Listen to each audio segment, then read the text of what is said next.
la monnaie pour la zone Afrique de l'Ouest.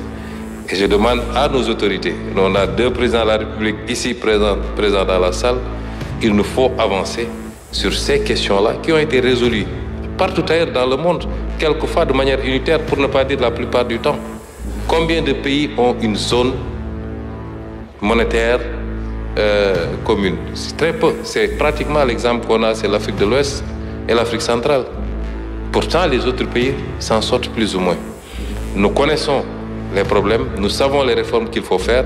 Depuis des années, c'est posé sur la table, mais il y a un manque de courage politique. Et il est temps que nos autorités prennent les responsabilités pour faire les réformes. Autrement, les peuples le feront à leur place.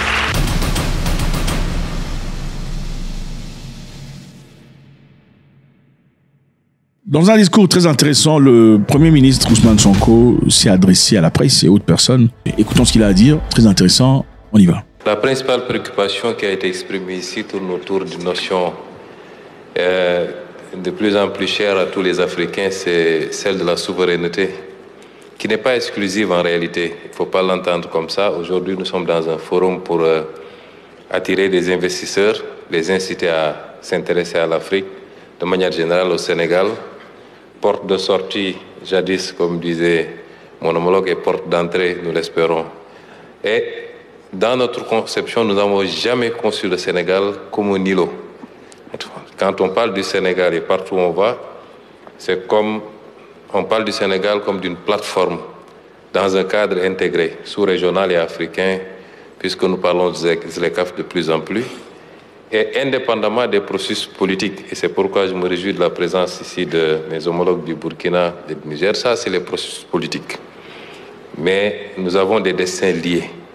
Et quel que soit l'aboutissement, une confédération de l'AES, nous continuerons de manière bilatérale et comme dans un cadre plus large, à travailler comme si de rien n'était avec nos frères des autres pays. Et nous concevons le Sénégal comme un continuum pour toute l'Afrique, pour l'Afrique de l'Ouest en particulier. Et c'est pourquoi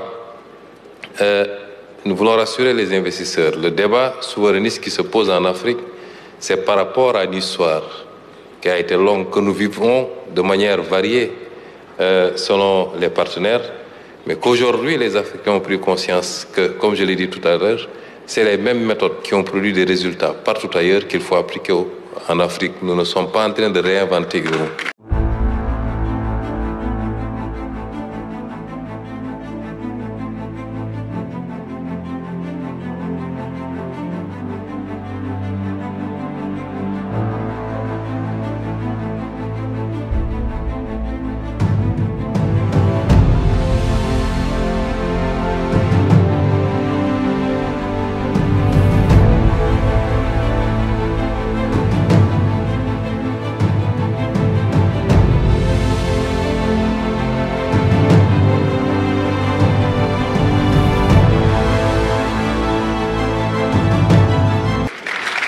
Et sous ce chapitre, je pense que la gouvernance, elle doit d'abord se recentrer sur nos propres capacités endogènes.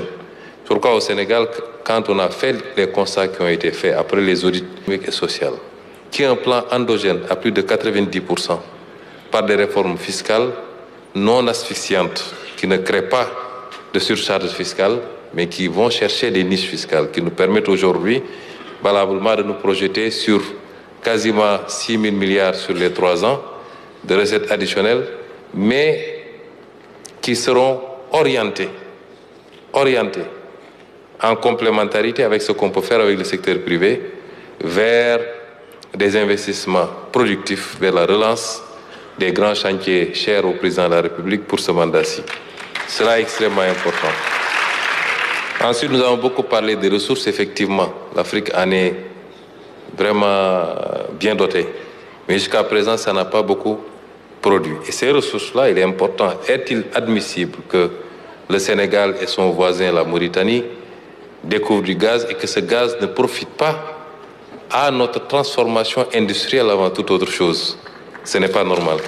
Et si on est dans ce schéma, nous devons prendre nos responsabilités pour corriger ce qui doit être, ce qui doit l'être. Et c'est extrêmement important. Et c'est pourquoi aujourd'hui, je veux rassurer aussi les investisseurs. Nous voulons un partenariat beaucoup plus équilibré, gagnant-gagnant.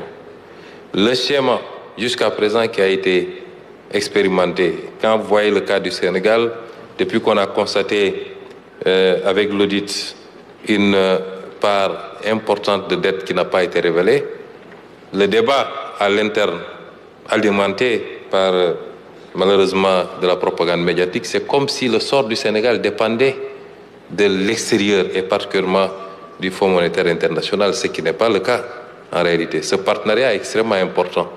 Mais le sort du Sénégal va dépendre d'abord du peuple sénégalais lui-même.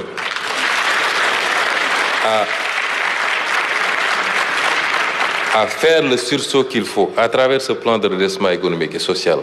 Prioritairement, d'abord, ça va dépendre de cela.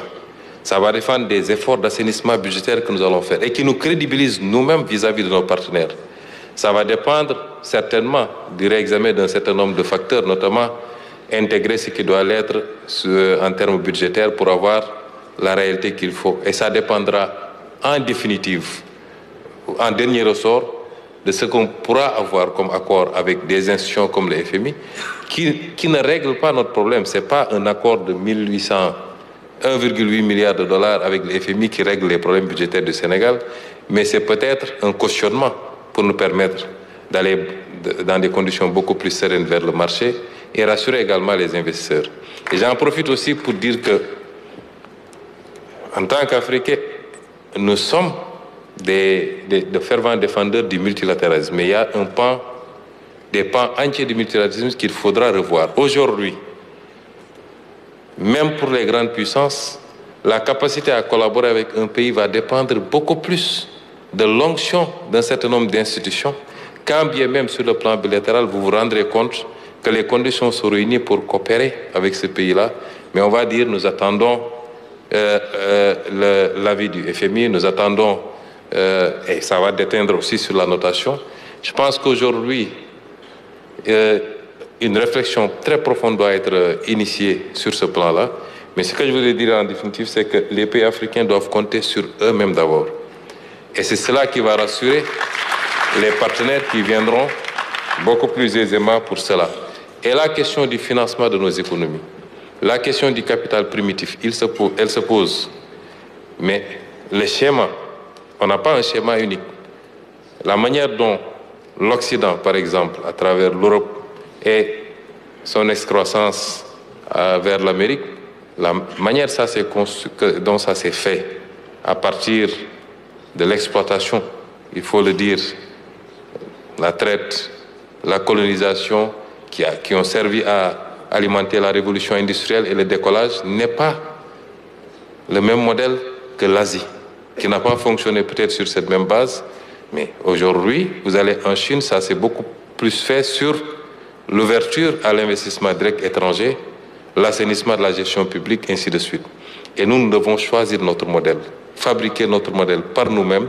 Et ce modèle-là, à mon avis, se fera par une bonne gestion de nos ressources, une bonne réappropriation de nos ressources naturelles, une discipline budgétaire sans faille, un train de vie qui correspond à nos capacités et privilégier maintenant le partenariat, l'investissement direct étranger sur la dette, une certaine forme de dette, tendre la main à nos partenaires internationaux en leur disant le cadre est assaini, il est incitatif, venez investir pour un partenariat gagnant-gagnant. Nous ne tendons pas la main, nous ne voulons pas de dons. Ce que nous voulons, c'est qu'ensemble, nous co-construisons un développement qui soit mutuellement bénéfique et non un système tel que nous l'avons vécu jusqu'à présent, qui consiste à venir pomper les ressources en Afrique, les rapatrier ailleurs. Comme je disais dans une de mes publications, les ressources, il y a une libre circulation des ressources, mais on refuse la libre circulation des personnes. Et c'est ça qui nous a conduit peut-être à ce schéma-là. Mais cela ne nous dédouane pas aussi de nos responsabilités, de la responsabilité de nos autorités. Il faut du courage politique dans les prises de décision. Prenons un exemple très simple, la monnaie pour la zone Afrique de l'Ouest.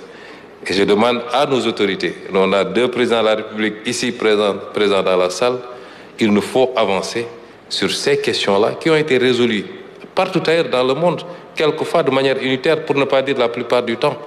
Combien de pays ont une zone monétaire commune? C'est très peu. C'est pratiquement l'exemple qu'on a, c'est l'Afrique de l'Ouest et l'Afrique centrale. Pourtant, les autres pays s'en sortent plus ou moins. Nous connaissons les problèmes, nous savons les réformes qu'il faut faire. Depuis des années, c'est posé sur la table, mais il y a un manque de courage politique. Et il est temps que nos autorités prennent des responsabilités pour faire les réformes. Autrement, les peuples les feront à leur place. Je vous remercie. Faites-moi savoir ce que vous en pensez, c'est toujours avec beaucoup de plaisir. God bless.